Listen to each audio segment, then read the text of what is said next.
Hey everyone, my name is Vanillin, and in this video we're going to talk about LLMs that can do function calling. We're going to have a look at how it works and why it can be useful.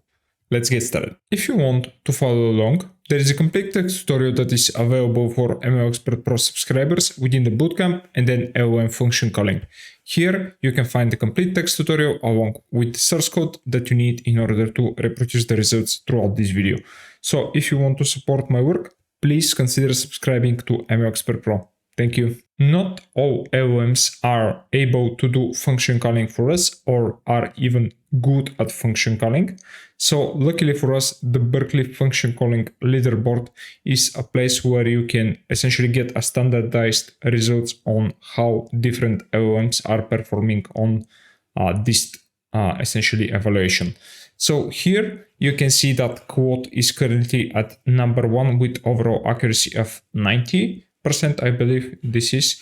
And after that we have GPT-4, Quote 3 Opus, Nemotron from NVIDIA, which is a great model. Probably I'm going to show you a local version of that, GPT-4 Turbo, etc, etc. And here is pretty much the first model that is using Meta Llama 3 70 billion parameter instruct model. I don't see the 405 billion parameter Llama 3.1 model right here. Probably they still haven't added it, or maybe it's not that good at function calling. So keep that in mind. And for this video, I'm going to show you a model from the Groq team.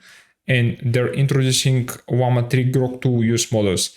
So in this blog post, they have introduced a fine-tuned version of Llama 3 that is specifically performing for or fine-tuned for function calling or tool use. And here they state that this is the highest performing model on the Berkeley function calling leaderboard.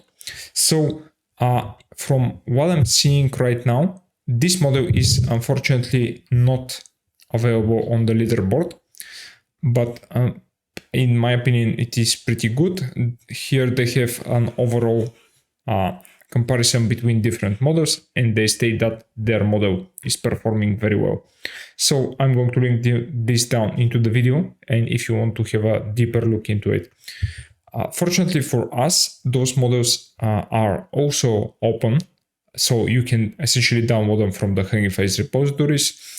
You have the 8 billion parameter model and the 70 billion parameter models that again were optimized for function calling or tool use. And in this video, I'm going to show you how you can use the Groq API in order to work with the 70 billion parameter tool use model. This is a simplified diagram of how tool use or function calling works using LLMs. And you have an user, and this user has a prompt. This prompt is then passed into an LLM along with a set of tools from which the LLM can choose. Then after the tool is chosen, you have some argument mapping. This is done if the arguments or the parameters of the function that you want to call are essentially more complex than some simple types. I'm going to show you this in a minute in a Google Colab notebook. Then you have the actual call of the function that the LLM has chosen. Then the response from the function is then again given to the LLM. And based on the result from the LLM, you're essentially getting a response message for the LLM. And then you're passing in that response to the user. I have a Google Colab notebook that is already running, and this is using just a CPU. So the important library that we need is the Groq API client. So I'm going to install the latest at this time version Groq 0.9. And after this is complete, I'm going to add some imports, and I'm going to initialize the Groq client with my API key. And I'm going to choose the model for this function calling to be Llama 3 Groq 2 use preview with the 70 billion parameter models. Alright, so in order to have some functions, we're going to introduce a domain application or an application that we are going to try to manipulate with the LLM. And I'm going to define some data classes, num, and then some functions that work on those data classes. In this case, I'm going to be creating a habit tracker app, which will be pretty simple. I'm going to show you first the functions that are going to be used to manipulate the data classes. So the get connection will be a helper function. We're going to create some tables for SQLite database. Then the first more important function is going to be a list habits function, which essentially going to return a list of the habits that we have. Then we are going to have a function that given a specific date is going to return something that we are going to call daily habit entry. And in this function is going to be essentially given us a schedule for this day, probably a better name for this function actually.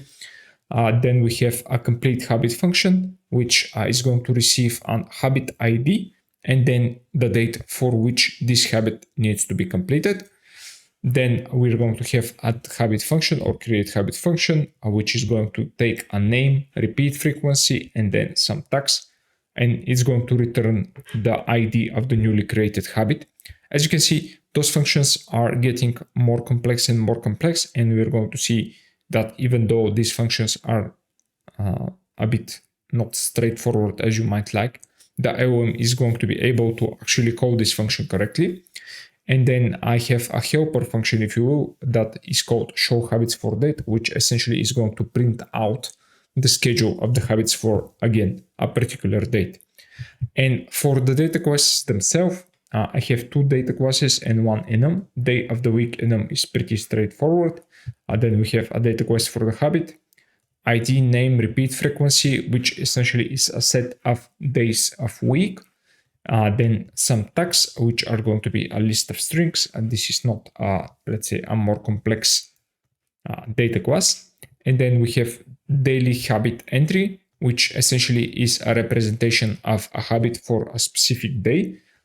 It gets the name from the habit, the list of tags, and whether or not it is, of course, complete. All right, this is pretty simple, but somewhat functional habit tracker app. So first I want to run through this code right here and add some habits. So the first one is going to be hit the gym. For Monday, Wednesday, and Friday, I'm going to add some tags to that. And then another habit that I keep forgetting to do is feeding my llamas. This is really important. Of course, I'm going to do that only on Saturday and Sunday since I'm off on most of the other days and other people are essentially charged with that task. And this is under attack diet. So let's do this. And for the second habit, you can see that I have an ID of 2 and this is auto incremented ID. And when we list the habits themselves, you're going to see that we have the two habits, ID1, ID2, hit the gym, feed the llamas with the repeat frequency, and then the tags themselves. So everything works as expected thus far, nothing out of the ordinary. Next, pretty much the most important part of how you can teach essentially your LLMs to do function calling is to create the tools definition or the functions definition that are going to be mapping from your domain functions to the functions that the LLM can understand. And here, unfortunately, this is a pretty verbose implementation, probably with some sort of, let's say, more advanced monkey patching or dynamic programming or meta programming, etc. With some more in-depth Python knowledge, you can essentially add some tags to your functions or some annotators or decorators. But in this case, I'm writing in everything as strings, so it is more obvious what is happening under the hood, since this is why we're doing this video. So first, I'm going to map the function add habit. You can see that the type is function and the function itself is going to be add habit. And then I'm going to essentially document what this function is doing. I know that you might hate to do documentation, but in this case, documenting the functions is really important for the LLM. And I really like to say what this function is returning, so the LLM has some context of what is happening when the function is being called. And this will be really important when working with completing a habit, as I'm going to show you in a bit. So next we have an object that is essentially a list of parameters. And here we have the properties. So we have the name of the habit as the name, the repeat frequency, which is going to be the enumerator with the Monday, Tuesday, etc. You can see how I'm describing the enumeration of the different values, but you can see that I'm also using simple types. In this case, I'm just using a string. The model doesn't know about the day of week, essentially enumeration. So I'm going to show you how you can map between those two.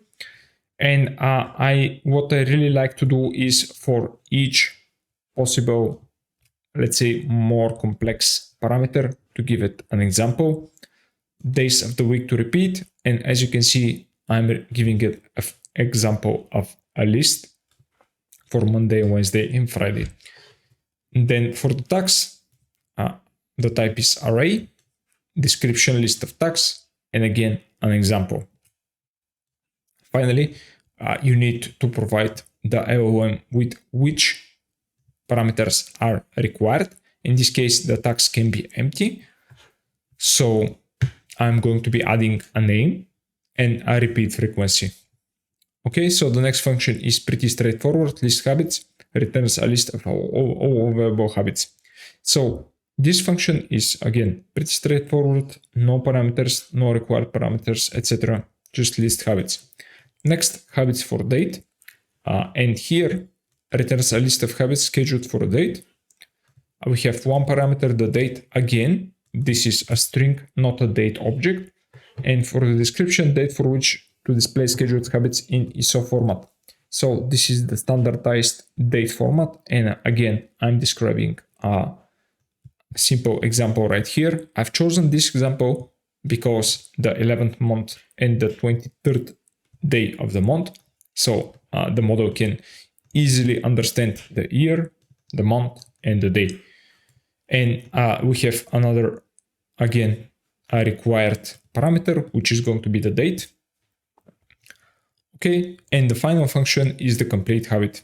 So this function completes a specific habit for a given date. We don't have a return value for that. And here we have the habit ID.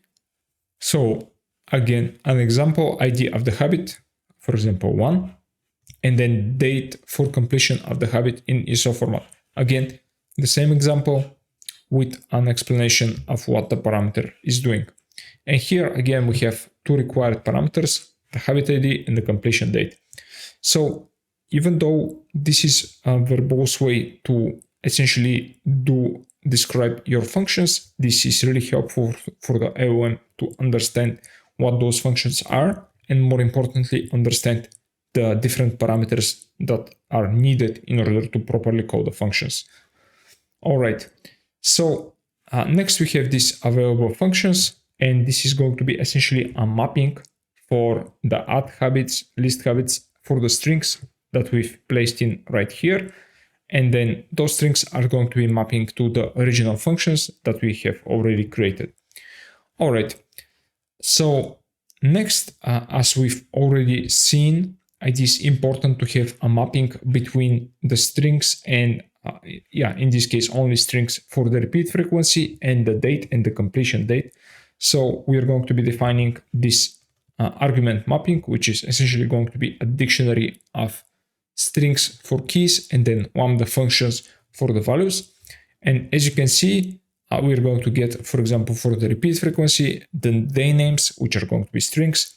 And then we're going to convert those into day of week entries using the operator for converting from string to the particular day of week in a value. Then we have pretty much the same thing for the date, given a date parameter. In string format, I'm going to call from ISO format on the date object. And this is a way to essentially create those date objects. So let me run through this. Get the argument mapping complete. And now we have essentially the user prompt that is going to be creating our first habit using the LLM. So this is the prompt: add a new habit for reading a book every weekday. And I'm adding a tag for warning. The system prompt is quite simple. You're a personal assistant that helps with habit tracking. Use the provided functions to manage the execution of daily habits for the user. And then I'm going to execute this. And this is pretty fast since the Groq API is quite fast as well. And I'm going to be calling the completions create. I'm going to pass in the model, the messages, which are essentially going to be our chat history thus far. We're going to manage this in a bit. And then the set of tools or function definitions, I'm going to say that the LLM is going to be able to choose the tools on its own. I'm going to set a temperature of 0 and maximum number of tokens. Okay, so as you can see, I'm getting the message from here. Let me print this. Let's just get the response message.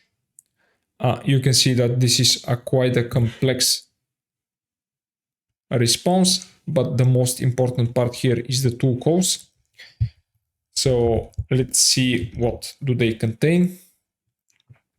So you get a response that has tool calls within the message and or the response itself. And here you have chat completion message tool call.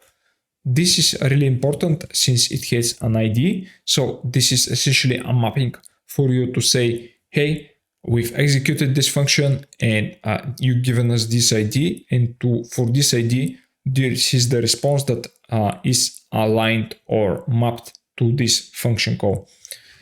You're going to see that we're going to use this ID in a bit. And then this is the function that the LLM thinks that needs to be called. So we have a couple of arguments here, and the name of the function is @habit, which is correct. We have the arguments here and the type of function, which is again correct.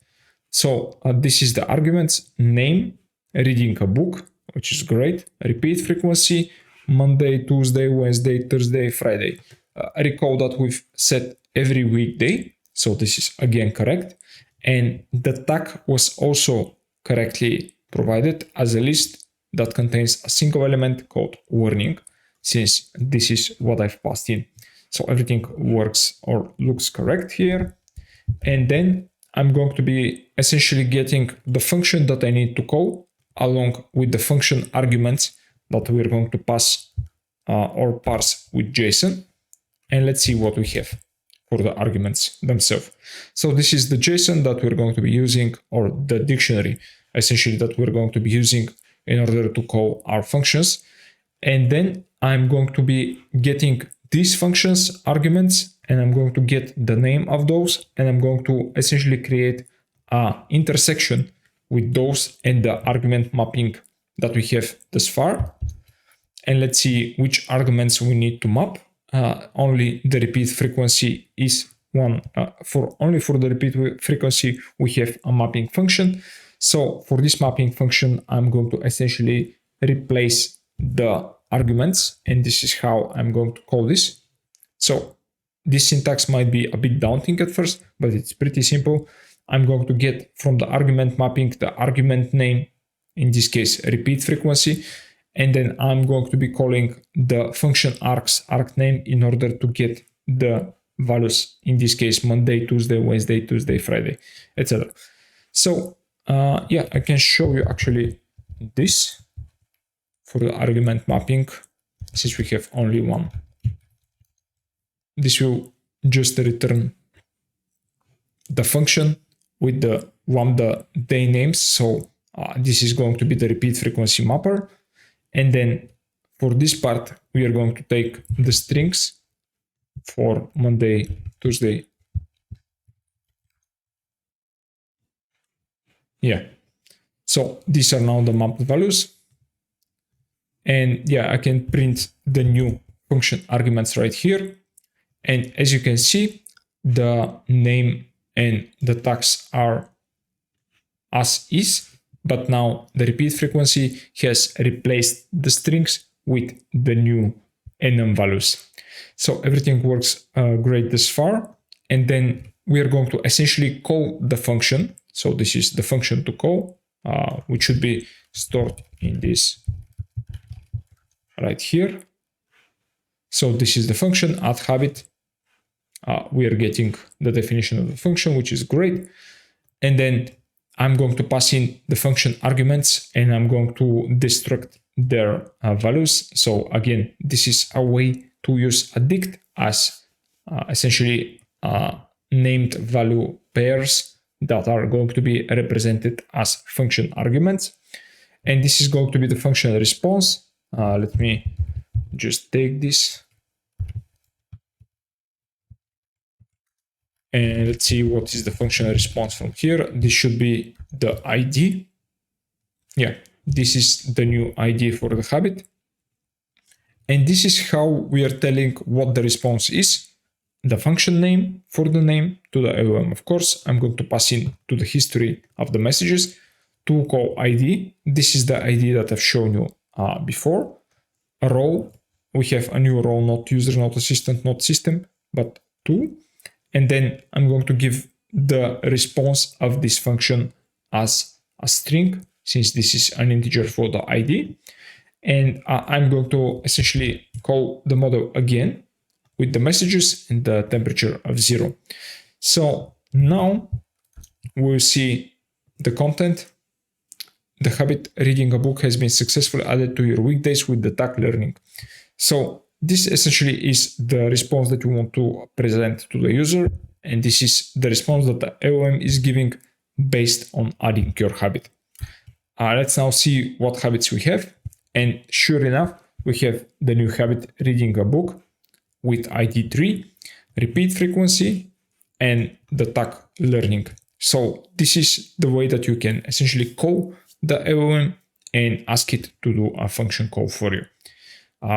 I might say that this is pretty impressive, since you can essentially use natural language to communicate with your domain, and in this case, habit tracker. This is something that I've tried, let's say 5 years ago or something like that, and it was extremely hard to parse this natural language into the current domain, for example, habit tracking or calendar scheduling, etc. But now with this function calling, you can essentially do this so easily. It's pretty amazing, and it is even greater achievement, in my opinion, that you can do this with open models, not some private APIs. All right, since you can essentially host the model for yourself. Now I'm going to continue with the wrapping of the function calling. So we're going to make this even easier to do. First, I'm going to encapsulate the map arguments. So this is essentially the intersection of the function arguments and the argument mapping. And for each mapper, I'm going to call the function arguments, and I'm going to return the new mapped arguments, as you can see. And this is going to be using the original argument mapping. I know it might look a bit complex, but it's pretty straightforward once you go through the code itself. And then I'm going to create a function that I'm going to call function. So essentially, this is going to take a prompt and a message history, and it's going to add the user request or the user prompt. It's going to choose a tool, and essentially it's going to do what we've already did for each tool call. As you have already seen, the model can actually schedule 2, 3 or more function calls. So I'm going to execute those in a row. And for each function call, I'm going to call the function and send a response to the model. Then I'm going to get the response and append these two as the messages. And finally, after all tool calls are completed, I'm going to return the list of messages right here. So let's execute those functions and let's try them out. First, I'm going to set a date, which is going to be July 26, 2024. A bit far into the history right now, but this is the set date that we want. And this one is going to be a Friday. This will be really important, since not of our all habits are scheduled for Friday. And you can see that we have only 2 habits: hit the gym and then reading a book, which was the new habit that we have added. And let's call the function with show all habits for today. and then we're giving the date. And then I'm going to just call the call function.